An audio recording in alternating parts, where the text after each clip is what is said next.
नमस्कार, हिमाचल न्यूज में आपका बहुत बहुत स्वागत है। चलिए शुरू करते हैं आज की 10 फटाफट बड़ी खबरों से।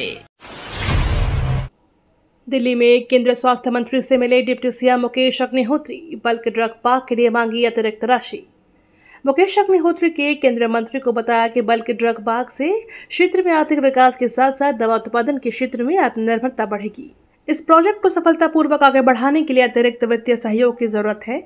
इसके साथ ही उप मुख्यमंत्री ने ऊना में प्रस्तावित पीजीआई सैटेलाइट सेंटर के निर्माण कार्य में तेजी लाने की अपील की और राज्य सरकार की ओर से हर संभव सहयोग का आश्वासन दिया। मुकेश अग्निहोत्री ने भेंट के दौरान ऊना जिले में एक मेडिकल कॉलेज खोलने की भी मांग की, जिससे स्वास्थ्य सुविधाओं में और सुधार किया जा सके। धर्मशाला के ढगवार में बनेगा हिमाचल का सबसे बड़ा मिल्क प्लांट, टेंडर आवंटित।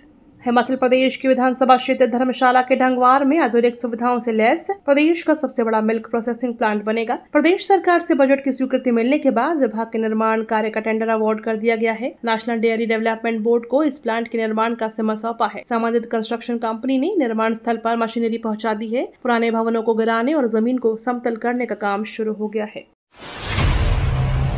बागवानों को सस्ते रेट पर मिलेंगे खाद और कीटनाशक। एचपीएमसी ने लाभ मार्जिन 15% से घटाकर 9% किया। हिमाचल में सेब और अन्य फलों की पैदावार से बागवानों की आर्थिक सेहत सुधारने के लिए सरकार ने एक और पहल की है।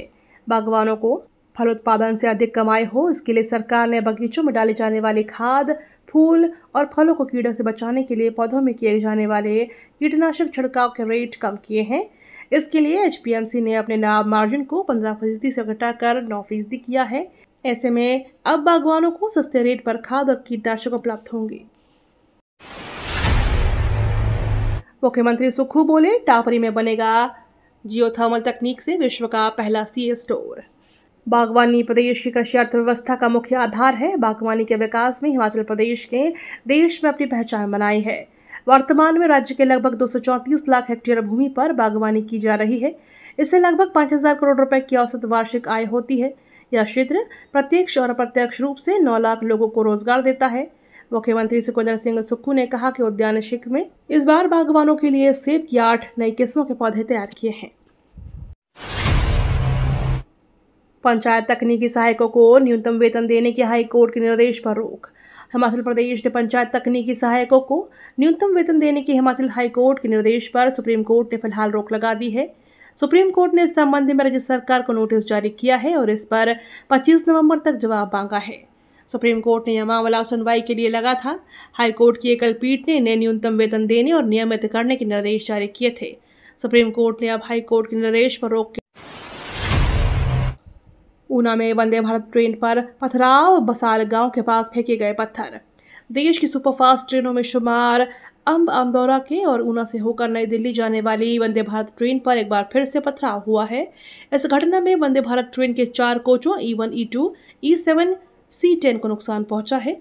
रेलवे पुलिस ने आगामी कार्रवाई शुरू कर दी है। हुई घटना में आरपीएफ एवं ऊना पुलिस की टीमों ने बसाल, त्यूड़ी और पनोह में आदि गांव में रेलवे ट्रैक आसपास मौजूद रिहायशी क्षेत्र के लोगों से पूछताछ की है। कुल्लू में बढ़ाई गई इजरायल नागरिकों की सुरक्षा। ईरान इजरायल के बीच बढ़ते तनाव के कारण लिया फैसला।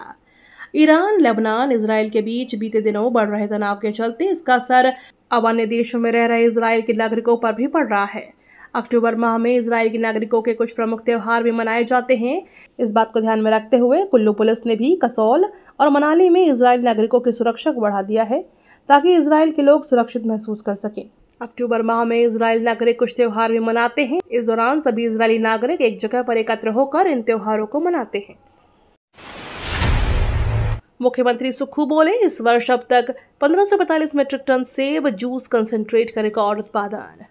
मुख्यमंत्री सुखविंदर सिंह सुक्खू ने कहा कि हिमाचल प्रदेश बागवानी उत्पाद विपणन एवं प्रसंस्करण निगम ने 4 अक्टूबर 2024 तक अपने 3 संयंत्रों में रिकॉर्ड 1545 मीट्रिक टन सेब जूस कंसंट्रेट का प्रसंस्करण किया है। उन्होंने कहा कि इसमें शिमला जिले के पराला संयंत्र से 814 मीट्रिक टन, सोलन जिले के परवाणु संयंत्र से 653 मीट्रिक टन और मंडी जिले के जरोल संपन्न से और मंडी जिले के जरोल संयंत्र से 78 मीट्रिक टन शामिल है।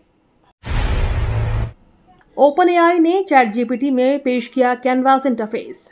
चैट जीपीटी बनाने वाली कंपनी ओपन एआई ने एक नया एआई टूल पेश किया है। इसे चैट जीपीटी का नया इंटरफेस कहा जा रहा है और इसका नाम कैनवास है। ओपन एआई ने इसके राइटिंग और कोडिंग को आसान और सुविधाजनक बनाने के लिए तैयार किया है। इस फीचर के जरिए यूजर्स अपनी चैट के बगल में एक वर्कस्पेस विंडो की तरह काम कर सकते हैं। हिमाचल में बीजेपी सरकार जाने के बाद विकास पर लगी ब्रेक। जेपी नड्डा का कांग्रेस सरकार पर निशाना। अध्यक्ष जेपी नड्डा ने जनसभा को संबोधित किया। इस दौरान जेपी नड्डा ने मुख्यमंत्री सुखविंदर सिंह सुक्खू के नेतृत्व वाली सरकार पर जमकर निशाना साधा। जेपी नड्डा ने कहा कि प्रधानमंत्री नरेंद्र मोदी ने हिमाचल प्रदेश के विकास के लिए लगातार अथक प्रयास किया, लेकिन कांग्रेस की सरकार हिमाचल को बर्बाद करने पर तुली हुई है। उन्होंने कहा कि कांग्रेस सत्ता में इस तरह से अंधी हो चुकी है कि उसे हिमाचल की जनता भी फिक्र नहीं रह गई। जेपी नड्डा ने कहा कि आलम यह है कि सरकार अब लोगों के घर की टॉयलेट सीट की गिनती करने का काम करने लगी है। नवरात्रि में पटरी पर लौट रहा हिमाचल का पर्यटन। होटलों में ऑक्यूपेंसी 80 से 90%। हिमाचल प्रदेश में पर्यटन कारोबार एक बार फिर से पटरी पर लौटना शुरू हो गया है। मॉनसून की रवानगी के साथ पर्यटकों ने एक बार फिर प्रदेश का रुख करना शुरू कर दिया है। वीकेंड पर यह संख्या अधिक रहती है। हालांकि वीकेंड पर भी अब पर्यटक शिमला सहित हिमाचल के विभिन्न क्षेत्रों में पहुंच रहे हैं। वहीं 3 अक्टूबर से शुरू हुए शारदीय नवरात्रि के बाद भी पर्यटन कारोबार को बढ़ावा मिला है। नवरात्रि के दौरान पश्चिम बंगाल और महाराष्ट्र से अधिकतर पर्यटक हिमाचल पहुंचते हैं। साथ ही अब होटलों में ऑक्यूपेंसी भी बढ़ रही है। शिमला में बोले नेता प्रतिपक्ष जयराम, कहा टॉयलेट टैक्स के बाद सुक्खू सरकार लाई खेल खिलाड़ी टैक्स योजना। हिमाचल प्रदेश के पूर्व सीएम व नेता प्रतिपक्ष जयराम ठाकुर ने प्रदेश सरकार पर बड़ा आरोप लगाया है। जयराम ठाकुर ने दावा किया है कि प्रदेश की सुक्खू सरकार टॉयलेट टैक्स के बाद खेल खिलाड़ी टैक्स योजना लेकर आई है, जिसके तहत खेल और खिलाड़ियों को ऊपर टैक्स लगा रहे हैं। सरकार ने प्रदेश के लोगों पर हर दिन किसी न किसी तरह का टैक्स लादा जा रहा है। नेता प्रतिपक्ष ने कहा कि सीएम सुक्खू जन कल्याणकारी राज्य की परिभाषा भूल चुके हैं। प्रदेश के हर वर्ग को परेशान करने के बावजूद अब मुख्यमंत्री की सुई खेल और खिलाड़ियों पर जाकर रुक गई है। अगले महीने शुरू होगी 6297 प्री प्राइमरी प्रशिक्षकों की भर्ती प्रक्रिया। हिमाचल प्रदेश में नवंबर से 6297 प्री प्राइमरी प्रशिक्षकों की भर्ती प्रक्रिया शुरू होगी। प्रारंभिक शिक्षा विभाग ने भर्ती के नियम और शर्तों को राज्य इलेक्ट्रॉनिक्स कॉर्पोरेशन को भेज दिया है। अब कॉर्पोरेशन के माध्यम से आउटसोर्स आधार पर प्रशिक्षकों की भर्ती की जाएगी। 2 वर्ष का डिप्लोमा करने वाले भर्ती के लिए पात्र होंगे। प्रशिक्षकों को करीब 7,000 रुपये प्रति माह वेतन मिलेगा। 10 माह के लिए ही वेतन दिया जाएगा। 2 माह की छुट्टियों की अदायगी नहीं की जाएगी। भारत ने पाकिस्तान को 6 विकेट से हराया। महिला T20 वर्ल्ड कप में भारत को पहली जीत मिल गई है। 6 अक्टूबर को खेले गए मैच में भारत ने पाकिस्तान को 6 विकेट से हरा दिया है। पाकिस्तान ने पहले बैटिंग करते हुए 106 रन का टारगेट दिया था।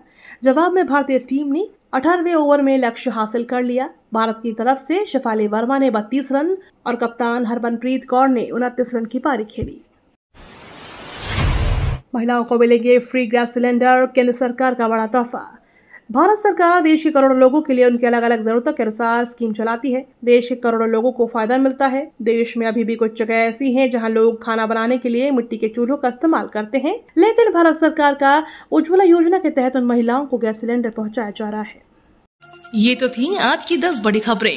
डेली खबरों से अपडेट रहने के लिए चैनल को सब्सक्राइब करना बिल्कुल ना भूलें।